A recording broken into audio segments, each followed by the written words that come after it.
श्री स्वामी समर्थ अवधूत चिंतन श्री गुरुदेव दत्त तुम्हा सगळ्यांचं आपल्या चॅनलमध्ये स्वागत करते।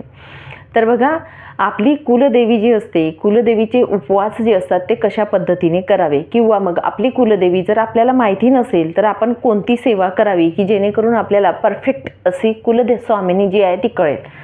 आता बघा, तुम्हाला जर कुलदेवी माहिती नसेल म्हणजेच काय, आपले महाराष्ट्र राज्य जे आहे, महाराष्ट्र राज्यामध्ये कुलदेवी जे आहेत ते 3.5 शक्तिपीठ आहेत। ठीक आहे, तर 3.5 शक्तिपीठ जे आहेत त्यापैकी तुमची कुलदैवत आहे, त्या व्यतिरिक्त तुम्ही जर दुसरी कुलदैवत मानत असणार तर ती तुमची ग्रामदैवत आहे, हे लक्षात घ्या।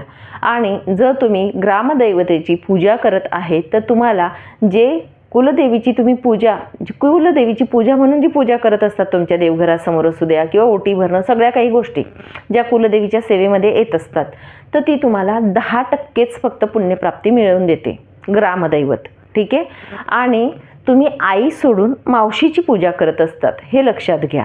हे आपल्या गुरुमाऊलींनी सांगितलेलं आहे, त्या पद्धतीने मी तुम्हाला सांगत आहे। म्हणून तुमची कुलदैवत, कुलदेवी जी आहे ती माहिती असणं खूप महत्त्वाचं आहे।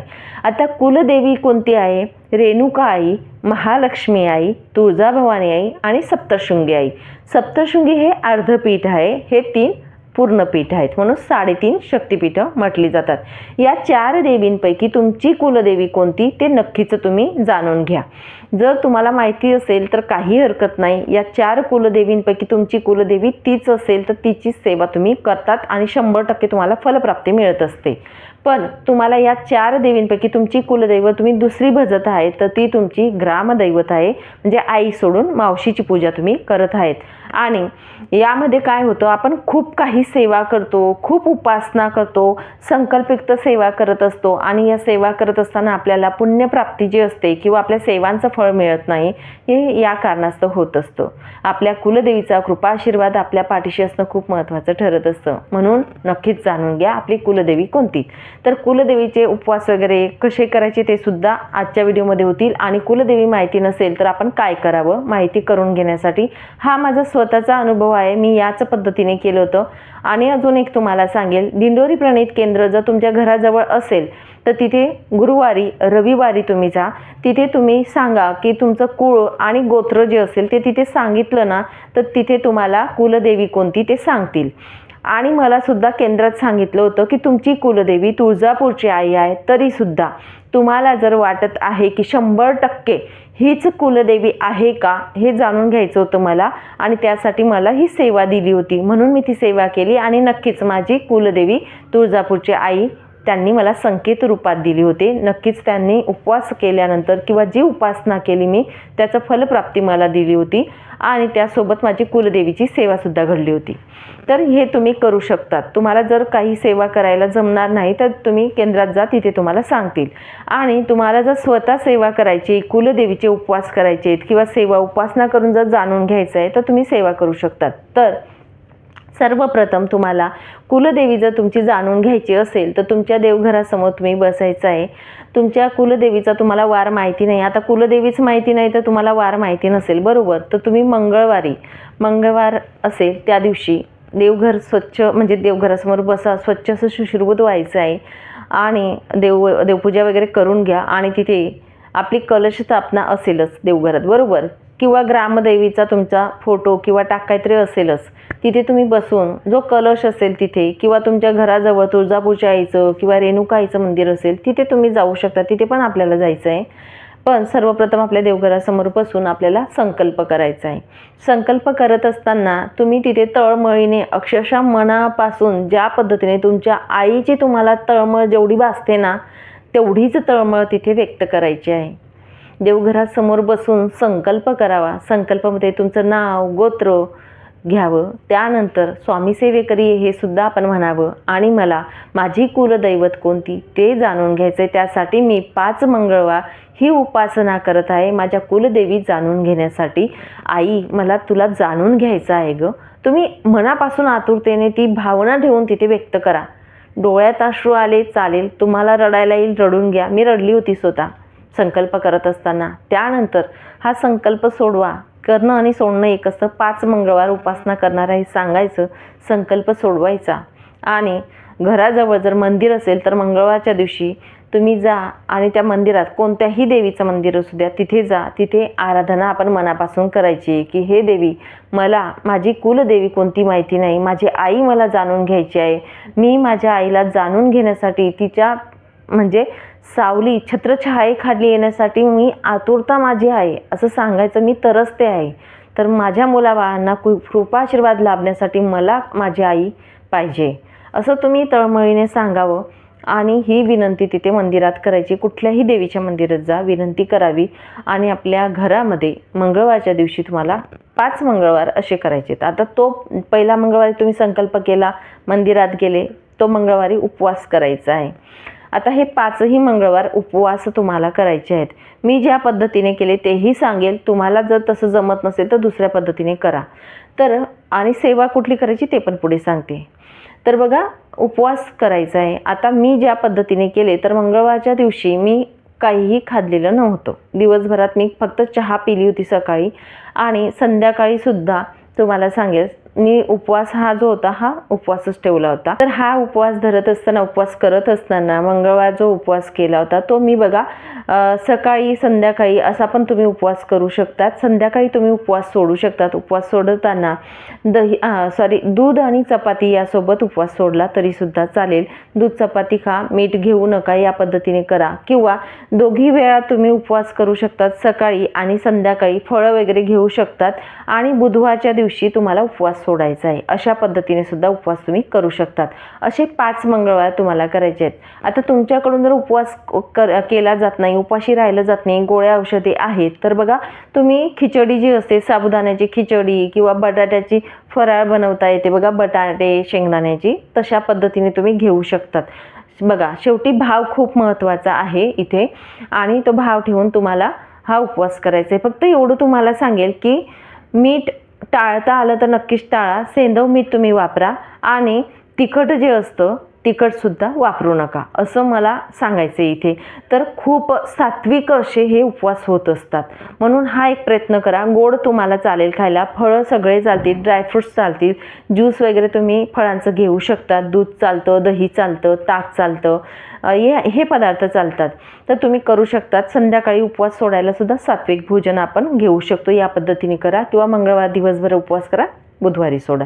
या पद्धतीने तुम्हाला 5 मंगळवार करायचे आहेत. आता हे मंगळवार आपण उपवास करणार आहोत.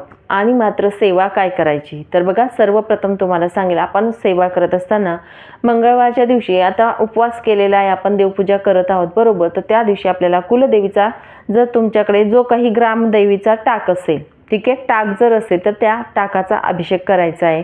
फोटो असेल ग्रामदेवीचा, स्वच्छ असा पुसून घ्या. किंवा कलश असेल, कलशाचा नारळ स्वच्छ धुवून घ्या. तांब्या जो असेल तो तांब्या आपण स्वच्छ धुवून पुसून ठेवून घ्या. या पद्धतीने करा. आणि कुलदेवीचं काहीच नाही तुमच्या घरात, फोटो नाही, टाक नाही, काहीच नाही, तर एक सुपारी स्वरूपात तुम्ही कुलदेवी तुमच्या घरात विराजमान करू शकतात. ती सुपारी जी असेल तिचा अभिषेक आपण करा. 11 वेळा 99 मंत्र म्हणून अभिषेक करावा. हळदी, कुंकू, धूप, दीप दाखवायचे. कुलदेवताय नमः हा मंत्र म्हणा. आणि या पद्धतीने पूजा करून आपण तिथे विराजमान करायचे आहे देवघरामध्ये. ठीक आहे, या पद्धतीने करा. आणि आपल्याला सेवा उपासना जी करायची असते ती म्हणजेच काय, तर आपल्याला दुर्गा सप्तशती ग्रंथाचा एक पाठ करायचा आहे. दुर्गा सप्तशती पाठ कसा करावा हा व्हिडिओ आपल्या चॅनलवरती देण्यात आलेला आहे, त्यामुळे तिथे तुम्ही बघू शकता. तर दुर्गा सप्तशती पाठ हा एक पाठ करायचा आहे आपल्याला. त्या दिवशी पाठ करताना साडी परिधान करा, हळदी कुंकू लावावा, ड्रेस असेल ड्रेस पण परिधान करा, डोक्यावर पदर आपला असावा, कारण कुलदेवीची सेवा करत असताना या गोष्टी लक्षात ठेवा. हातात हिरव्या बांगड्या ठेवाव्या आणि दुर्गा सप्तशती पाठ हा करावा. 99 मंत्राची एक माळ जप करावी. कुलदेवीची आरती येत असेल तर ती, किंवा दुर्गा देवीची जी आरती असते, दुर्गे दुर्गटवारी, ही आरती आपण करावी. या पद्धतीने आपण करावं. दिवसभरात आपण कुलदेवीचं नामस्मरण करत राहावं. या पद्धतीने ही सेवा नक्कीच आपल्याला करायची. दुर्गा सप्तशती हा पाठ आपल्याला करायचाच आहे. जेव्हा तुम्ही कराल तेव्हा चांगले चांगले तुम्हाला दृष्टांत संकेत रूपात मिळतील. 5ही मंगळवार अशा पद्धतीने तुम्ही करा. सेवा उपासना करू शकतात. ठीक आहे, या पद्धतीने करा. आता बघा, हे 5 मंगळवार करत असताना जर एखाद्या मंगळवारी तुम्हाला सुतक आलं किंवा विटाळा आला तर काय करावं? उपवास तुम्ही करा. सेवा उपासना काही होत नाही, तो काउंटमध्ये नाही घ्यायचा. या पद्धतीने तुम्ही 5 मंगळवार करा. हे मंगळवार करत असताना शक्य झालं तर देवघर जिथे आहे तिथे झोपता आलं तर त्या रूममध्ये झोपा. शक्य झालं तर खाली जमिनीवर झोपायचा प्रयत्न करा. मी केलं त्या पद्धतीने तुम्हाला सांगेल. मी जमिनीवर मॅट टाकून किंवा अंथरूण खाली टाकून मग झोपत होती. बेडवर झोपू नका, गादी उशीचा त्याग करा त्या दिवशी. या सोप्या सोप्या गोष्टी जर करता आलं तर करा, नाही करता आलं तर काही हरकत नाही. फक्त एवढं सांगेल, स्वच्छ असं अंथरूण आपलं असावं. ज्या पद्धतीने गुरुचरित्राला असतं त्या पद्धतीने जर घेतलं तुम्ही तर अतिउत्तम. कारण काय तर आपल्याला झोपेमध्ये स्वप्नदृष्टांत सुद्धा होत असतात, स्वच्छ आणि शिशिरभूत आपण असलो तर. म्हणून या गोष्टी मी तुम्हाला इथे सांगत आहे. देवघर जिथे आहे त्या रूममध्ये आपण झोपलं तर अतिउत्तम. मी तिथेच झोपायची देवघराच्या रूममध्ये, म्हणून तुम्हाला पण ते सजेस्ट करेल. नाही शक्य तर शेवटी तुमची इच्छा. तर या पद्धतीने तुम्ही उपवास करू शकतात, सेवा उपासना करू शकतात. दिवसभर तुम्ही कुलदेवीचं नामस्मरण करावं. तुपाचं निराजन आपण नक्कीच दुर्गा सप्तशती पाठ करताना लावायचं आहे. आता ह्या गोष्टी झाल्या, त्यानंतर आपण नियम अटी कोणत्या पाळाव्या. जोपर्यंत तुम्ही दुर्गा सप्तशतीचे म्हणजे किंवा जे हे आपले मंगळवार चालतात तोपर्यंत मांसाहार करायचा नाही. घरात कोणी करत असेल त्यांना करू द्या. मंगळवारी तुमचा उपवास राहणार आहे, मंगळवारी मांसाहार होणार नाही तुमच्या घरात, याची काळजी घ्यायची आहे.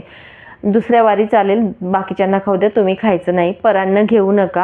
मंगळवारच्या दिवशी आपण उपवास करणार आहोत, त्या दिवशी आपल्याला ब्रह्मचर्या पालन करायचं आहे. दररोज पालन करायचं काम नाही. फक्त मंगळवारी आपण उपवास करणार आहोत, सेवा करणार आहोत, तर मंगळवारी ब्रह्मचर्या पालन करावे. या गोष्टी आपल्याला पाळायच्या आहेत, बाकी काही नाही.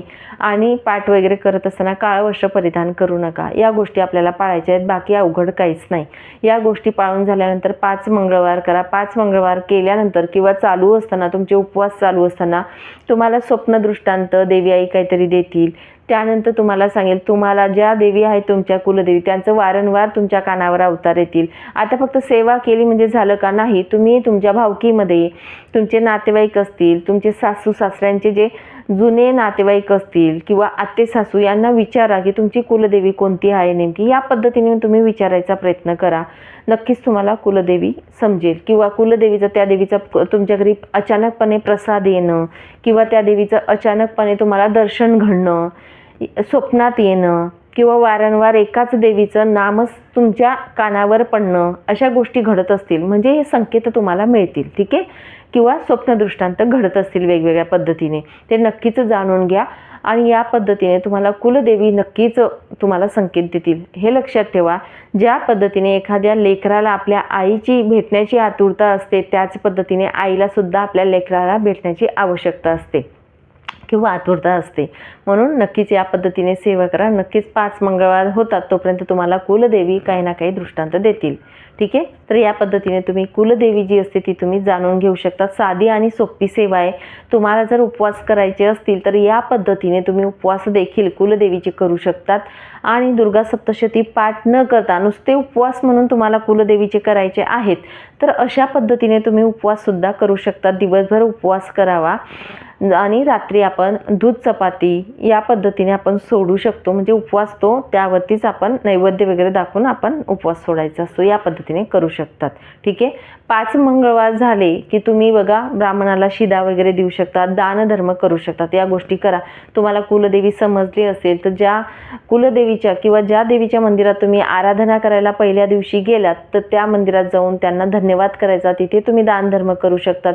शक्य झालं तर दर मंगळवारी त्या मंदिरात तुम्ही देवी आईला भेटून या. जी कोणती देवीचं मंदिर असेल तिथे सुद्धा तुम्ही नमस्कार करायला जा. या पद्धतीने तुम्ही सेवा केली तर नक्कीच तुमची कुलस्वामिनी तुम्हाला दृष्टांत देतील, संकेत देतील आणि तुम्हाला नक्कीच त्या काही ना काहीतरी असे काही घडवतील क्षण की तुम्हाला तुमची कुलदेवी ही भेटेलच भेटेल. ठीक आहे. तर नक्कीच मनापासून मात्र श्रद्धेने सेवा करा, एवढं तुम्हाला इथे सांगेल. चला मग इथेच थांबते. श्री स्वामी समर्थ.